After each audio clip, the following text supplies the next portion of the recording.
1. What stakes are at risk if your problem is not solved? 2. Embrace every moment as if you were training your entire life with the available resources and skills to get through this problem.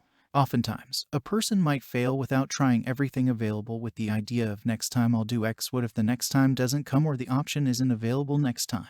3. What is the successful outcome of a solution you're looking for? When a patient asked me what a pill did, I would first ask them what they wished the drug did for them. If a person doesn't clearly understand the desired solution, then they will move the solution's goalpost. Example questions. What rewards do you want the solution to give? What do you want the medication to do? How do you want the assistance to help you? Which solution will you accept, or which solution are you looking for? How do others find a way through this problem, pain, or suffering?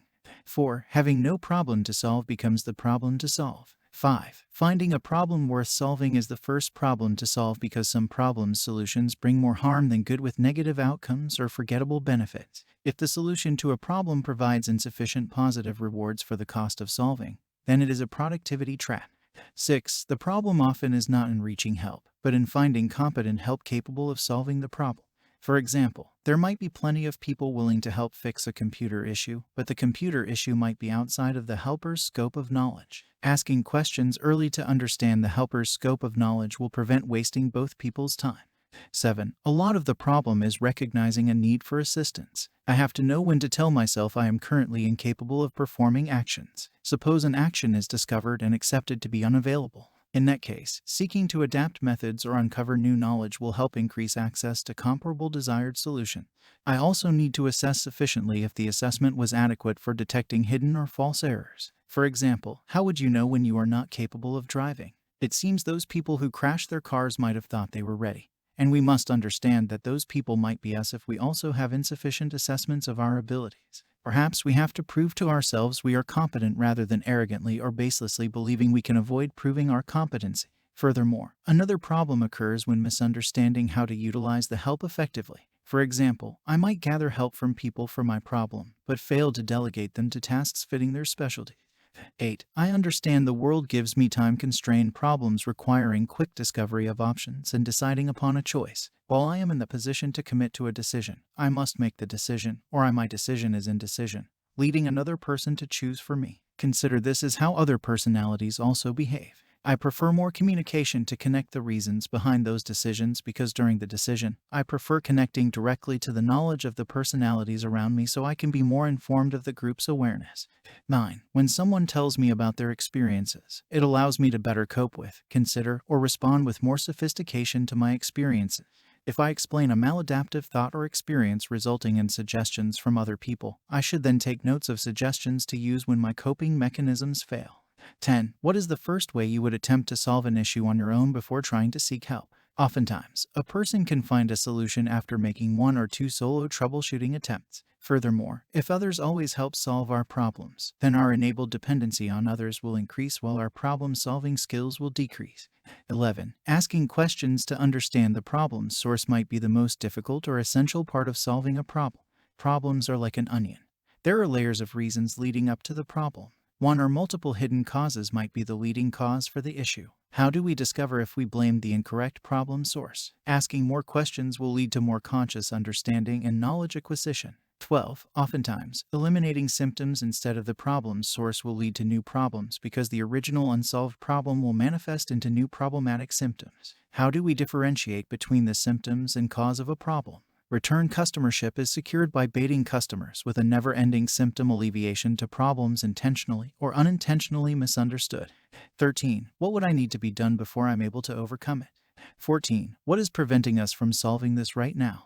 15. How can I improve if I still have negatives I've already found and won't fix? How can I solve new problems when I cannot solve old problems? If I have a 0% success rate with solving current issues, how would I have a higher chance with newly discovered problems? Solutions seem more valuable than problems. However, we will waste our time if we try to solve the wrong problems. Find new solution options before looking to find more new problem options. Finding new problems will distract and deflect into a mental trap of problem hunting, which turns into a complaint trap fixated on finding complaint-worthy problems rather than seeking solution discoveries.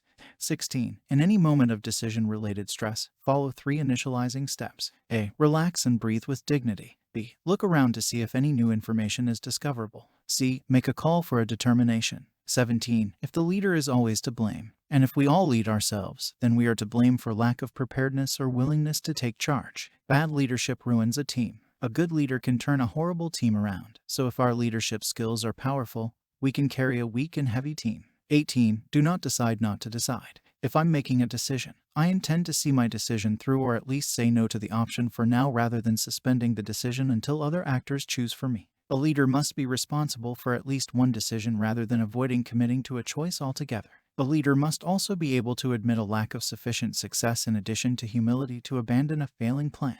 19. If the solution is addictive, the problem will be desired so the solution can be repeated. Make sure solving the problem does not bring a reward worth causing the problem again. To prevent enabling problem-repeating behavior, help the person with advice rather than doing the work for the person, also known as throwing in an inflatable life vest rather than swimming with the struggling person. 20. Will time heal or solve problems? Sometimes yes, but more often than we want, no. Time will kill through the second death, the death of the memory of our existence. Forgetting is not necessarily considered to be a win or successful healing after the damage was done because the subconscious can still have a submerged emotional scar or samskara. Time is not necessarily a decent problem solver unless a pause strategically allows time to process. 21. What would you like the cure, pills, treatment to do for you? When someone has poor expectations for their plan to solve a problem.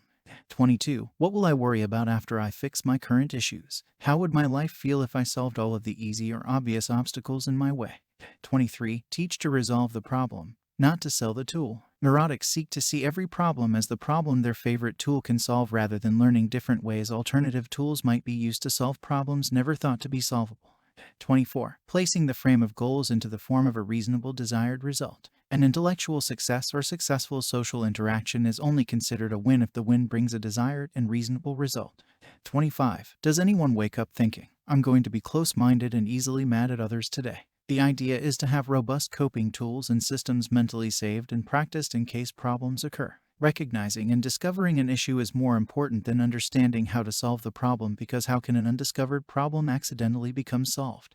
26. Which issues are they trying to solve with their actions, statements, or questions? Failure in solving an issue might be due to not fully understanding the problem.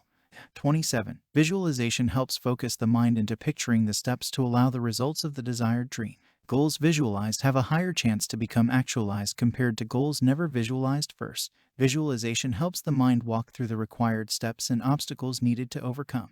28. I consider the brain to be an organ of the body with shared similarities to muscles and the requirements of requiring routine exercise, or else the mind will gradually fail to the effects of atrophy. Increasing the brain's capacity for problem solving increases the adaptability to change the direction of an encounter and also increases my intelligence because intelligence is defined as the capacity to adapt to change. When the brain experiments with fictional problems, the brain learns new perspectives and solution possibilities.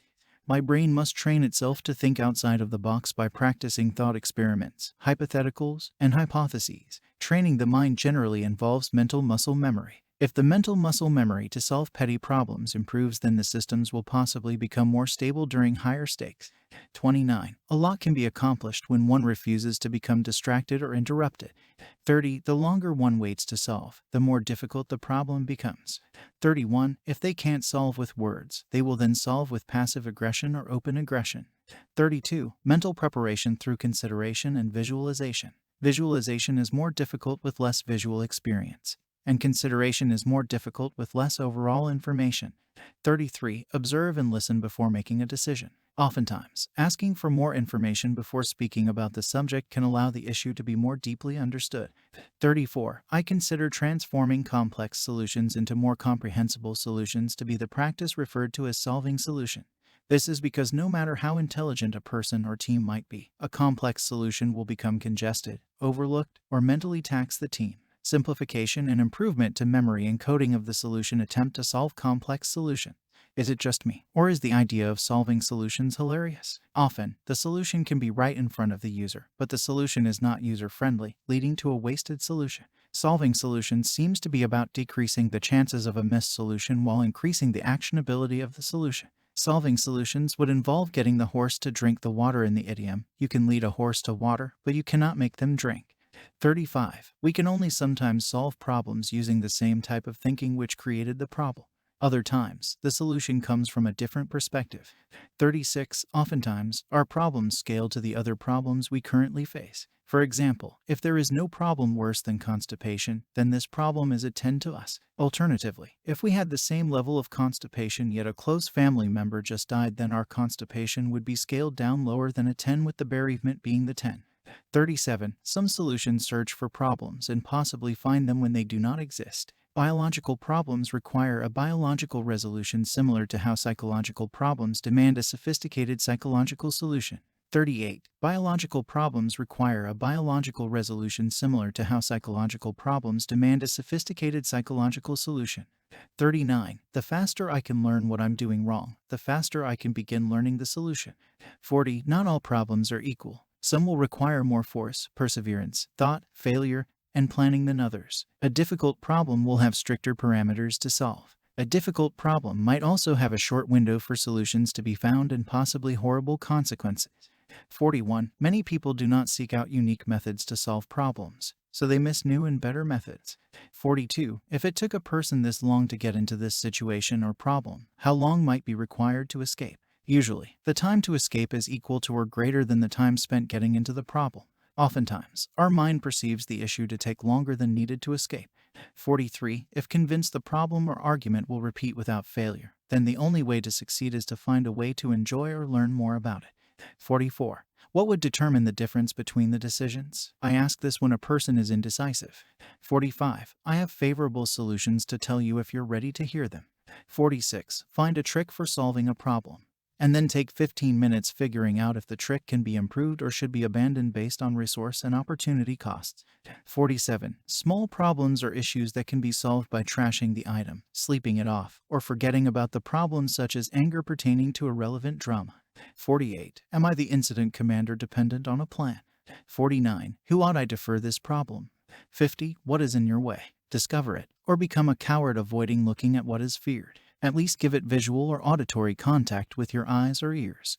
51. Instead of thinking, I already have the resources, to be a productive method, think, how do I find missing resources?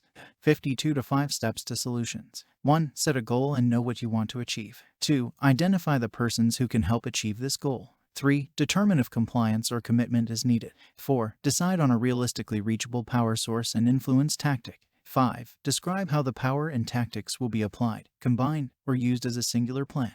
53. Sorting factors and non-factors with clear communication will help condense the problem and increase the team's understanding of the important items and fake items contributing to the problem. 54. Problems require effort equal or greater than the standard of expectations. Unmet expectations might create undesired feelings, which is a problem requiring greater effort to meet the expectations in future solution attempts.